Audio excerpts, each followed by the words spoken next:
Yeah, and I think one thing too with Penn State, looking ahead to next season, um, we'll find out who they are quickly. Now, I said that coming into this year and things look good because they're the season schedule, but you know, next year you start at Purdue, week 3 you go to Auburn, games 5 and 6 are Ohio State and Michigan at home. You have a bye week, and then you have Illinois and Michigan State. So that's your first. What is that? 8 games include games at Purdue, games at Auburn, at Michigan, and Ohio State, Michigan State at home. So when that's 5 of your first 8 games, you're going to find out in a hurry what kind of football team you are. Um, Now, I definitely think the recruiting aspect of it, like you said that I mentioned earlier, stacking classes, stacking those top 5 to 8 type of classes is something James Franklin has not done for as well as he's recruited.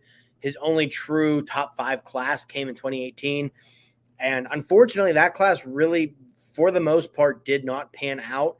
And that's why it's important to stack these classes, because if you stack 2, 3 classes like that in a row, and one class doesn't super pan out, doesn't come back to bite you the way it has. Because I mean, if you look at Penn State and you look at that class, like obviously Michael Parsons is a freaking dude, but he only played 2 years here because of COVID. Odafe Owe for the Ravens, if it wasn't for Parsons, would probably be the defensive rookie of the year in the NFL.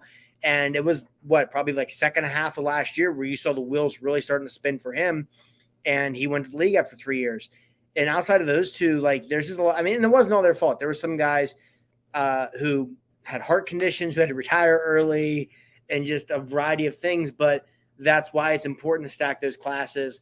Like we said, this 2022 class, I think right now on the 247 Sports Composite rankings is like 4th or 5th in the country. Next couple weeks, they might drop a couple spots as teams add more, but they're going to finish top 8 to 10 at the worst. The 2023 class, not only with commitments, but with where they stand with a lot of top highly rated prospects off to a great start. So they appear primed to stack those classes. That said, it is important to bounce back on the field next year, because you can't have 3 consecutive mediocre seasons and continue to sign top recruiting classes. I don't care who you are, unless you're Nick Saban or whoever the coach is at Ohio State. It's just not going to happen. So it's very important for them to bounce back on the field next year, and it's going to be a challenge. And this kind of, like I said earlier, this is a big offseason for Franklin. Next year, you're going to be looking to break in a new quarterback, most likely, potentially a true freshman, depending on how things shake out between now and then. Your offensive line has a long way to go. The running game needs fixed. You're going to be replacing a lot of guys on defense. I expect Penn State to hit the transfer portal hard again this offseason, especially after the success of this past offseason. Because, I mean, man, can you imagine where this team is at without Arnold Ebiketie or without Derek Tangelo? I mean, even though he got beat for a touchdown today, even Johnny Dixon, who has played good this year and is going to be a starter at cornerback next season. So the transfer portal is a new thing, really, still in college football. And Penn State used to success this past offseason. I think they used a lot again this offseason. And like I said, it's a big offseason for Franklin. They have a lot of questions that need answered, and they're going to be, facing a gauntlet from the get-go next year. And I think in a bad way, they got to bounce back, and they got to find a way to probably get the 9 wins next year to really right the ship, or else you start to really worry about any sort of downward spiral or anything of that nature with this program. And maybe downward spiral is a harsh term, because I'm not saying they're going to become, what USC became under Clay Helton at the end or anything like that. I don't think they'll ever be that bad. But you see where you want to be getting further and further away is what I'm getting at. And you kind of get stuck in that mediocrity land of constantly winning 7, 8 games instead of where they were a few years ago, winning 10 plus every year. Well, part of the reason why I was talking about 1992 and why I also was saying, nothing is set in stone necessarily. The following 2 years, 1993, they go 10-2. Only losses were to Michigan and Ohio State. They get a win over a top 10 Tennessee team in the Citrus Bowl.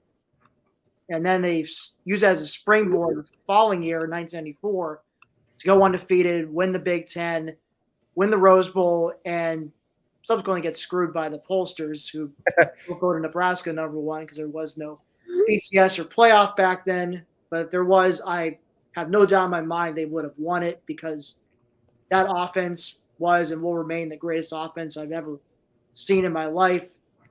No offense to the 2001 Miami squad, but that's so it would be nice if the 22, 23 teams could follow a similar kind of trajectory. Like I said, it would definitely help Franklin's prospects for recruiting and just help just the programs and the perspective of the program in general, just not continue to wallow in mediocrity like they've been doing these past couple of seasons. And unexpectedly, even just a 9-3 season in 2022 could go a long way towards changing perspective. Especially, let's say they go 9-3 and they at least beat Ohio State, or they split between the Michigan schools. Can't be going 0-3 against Ohio State, Michigan State. Yeah, which is something that's happened way too often with Franklin.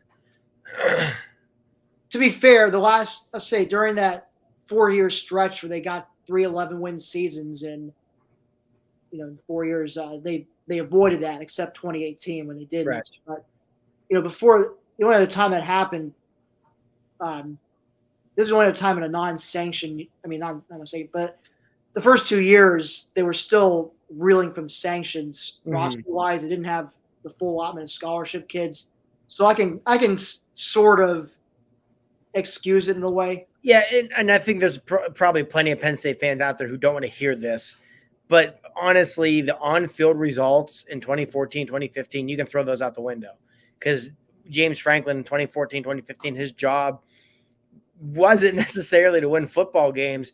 It was to get this program, get the roster back to where it needed to be, put his culture in place, things of that nature, because of where they were at that point with their roster.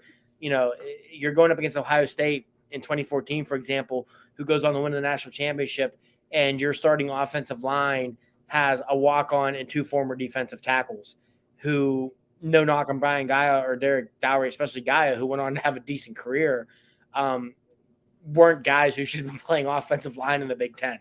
And they still almost beat Ohio State that year. So, but yeah, I agree with you where those first 2 years, a lot of that stuff kind of just goes out the window. But I think a big issue is if Penn State's going to get to where they want to be, they need to have more seasons where they're going 2-1 against Ohio State and the Michigan schools, and start having seasons where they're 3-0. They've never gone 3-0 under Franklin against Ohio State and the Michigan schools. And I think 16 when they beat Michigan State and Ohio State, 2019 when they beat both Michigan. Yeah, I got waxed by Michigan. And then 2019 and 2020, they beat both Michigan schools but lost to Ohio State. Every other year, they've been 1-2 or 0-3 against them. And that's just ultimately, if you're going to get to where you want to be, you have to beat those top teams in your conference. And while Penn State has had tons of success, the last going on 2 decades now, really ever since that 2005 team, in the eyes of many people, they're still the 4th best program in this conference behind Ohio State, Michigan State. And no one's going to argue with you about Ohio State. But in this word to circle back to Michigan, the playoff talk where it hurts them, the brand of it, Michigan's the bigger brand. In the eyes of a lot of people, Michigan and Michigan State are the better programs. And until Penn State starts to beat them more consistently, that is not going to change. And, Mel Tucker appears to have a good thing going at Michigan State. And, it doesn't seem like they're going to have the drop-off post-Antonio like a lot of us, quite honestly, myself included, expected to see happen in East Lansing. Yeah, no, it's a testament to what Mel Tucker's done there, to obviously hitting the portal hard, but I'm sure he's known as a good recruiter, and I'm sure he'll they'll develop the kids they bring in well, and get them back to where they were. I don't know if that means reaching the playoff like they did under D'Antonio, but certainly be a team that's winning 9-10 games a lot of years. Being once again that Big Ten East is like the division of death. With 4 teams that are capable of beating up on each other any given year. So, certainly not what we all thought we'd see so quickly when D'Antonio retired. We thought they'd be down for a few years, but that's certainly thrown a wrench into things.